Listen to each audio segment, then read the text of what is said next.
to the tiny house, you have to cross over this rock-lined ditch. And for the construction, I've just placed these decking boards across to help get back and forth. But now it's time to make this look a little bit prettier and a lot more functional. So let's build a small bridge. So first I'm just going to clear off these decking boards.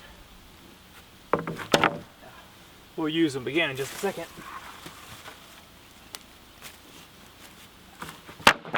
Ouch, that's loud. Also, to help get the wheelbarrow across here, I had put down some old logs, and they are probably really heavy, but they got to go as well. I think I just toss these over to the side.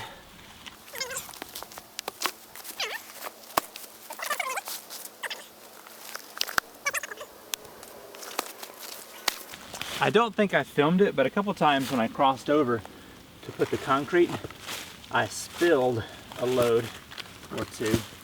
And so I've got some concrete spills. Just gonna toss that off to the side. So as you can see, it's a little treacherous to get across there unless there was a bridge. So now let's go over to our new wood pile and pick out the lumber. What we need from here is two 8-foot long 4x4s. And of course all these are treated. There's one.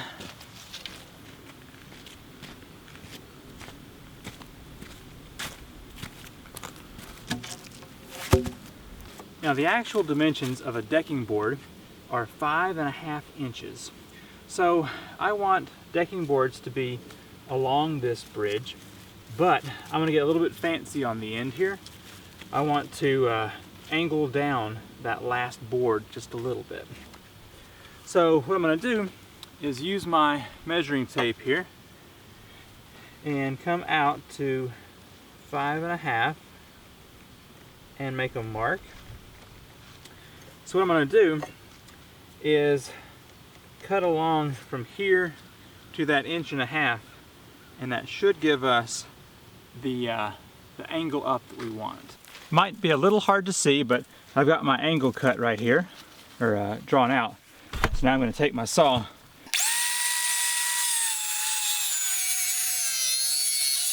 now I'm going to flip it over and cut the other side.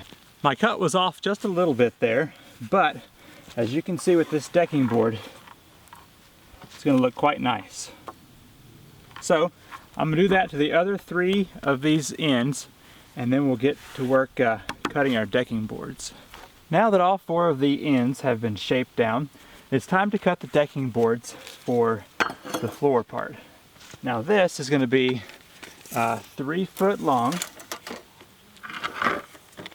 So I'm going to mark there.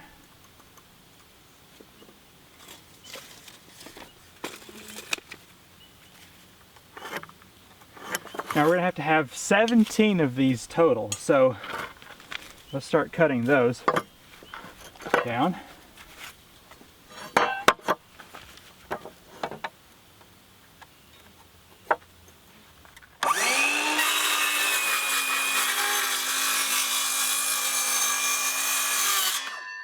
$17 is a bunch of boards.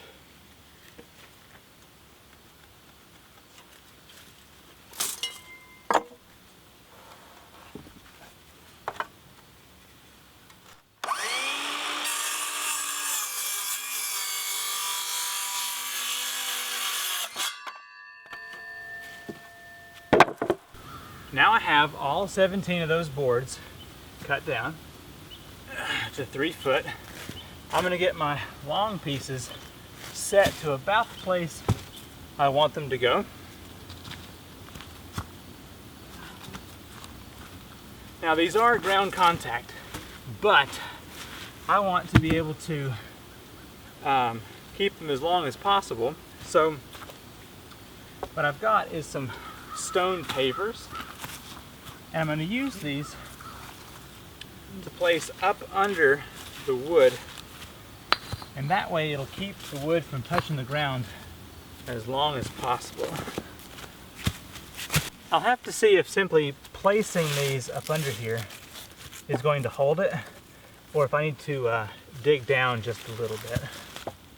So we'll experiment with that as we go. So I want these runners to be even as they go down, and I want both sides of this board to be even. So what I'm going to do is measure out here 9 inches and almost 9 inches. So I think what I'm going to do is scoot this one out a little bit so that each side has 8 inches. That way there's enough support all the way along for this thing. And then what I've got are these exterior wood screws. And these are 2 inches long. Well, you're messing this up here. These are 2 inches so that they will hit all the way through.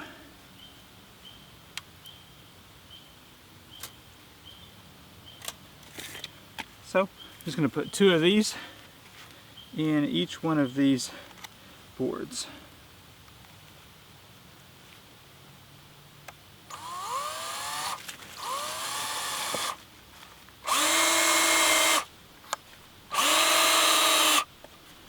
Before you move to the second board, make sure that the distance between each of these runners is the same throughout. That way you'll always have a straight shot when you make this.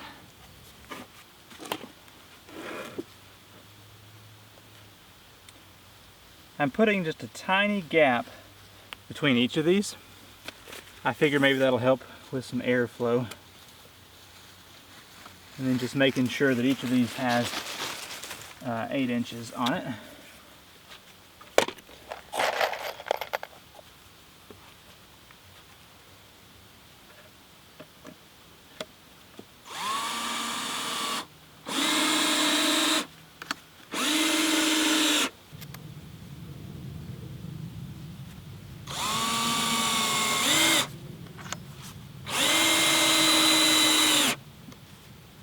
So a couple of my gaps were just a little bit too wide, and so here at the end it's not exactly how I wanted it.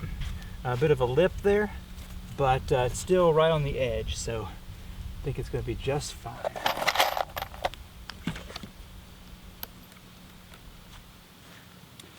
Maybe something you could recalculate when you make yours.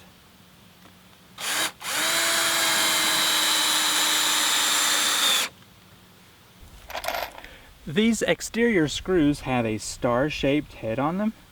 I was always kind of daunted by that because, I don't know, it just seemed like you had to have a special bit, but these boxes actually come with that inside the box, so it's pretty cool.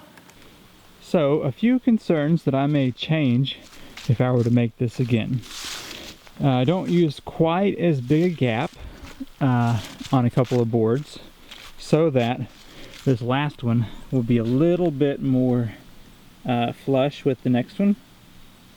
Also, I would put the runners in here a little bit more toward the edge, because as it is, if I were to walk too close here on the edge, it moves a bit, which I'll show you in a second.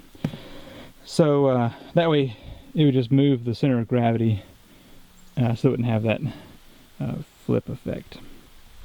But I'm liking it. For now I'm going to keep those pavers where they are, and if need be I will dig down some, but I kind of have a feeling that they're going to sink themselves down after a while. But yeah, definitely makes it a lot better to get to the tiny house this way instead of having to walk across 2 boards. So this is what I mean by if you walk too close to the edge, it kind of kicks up the other side a little bit. So you can see that. So if you were to move those runners over a little bit, it would help. But you know, if you stay within the middle, It's perfect. White dogs and mud mix too well. Wally's gonna have to have another bath tonight. So the bridge is done. Because all of the wood was either donated or I already had it out here on the property, $6 for that box of screws, and I maybe used half of them. So let's just say $4 project. Not bad.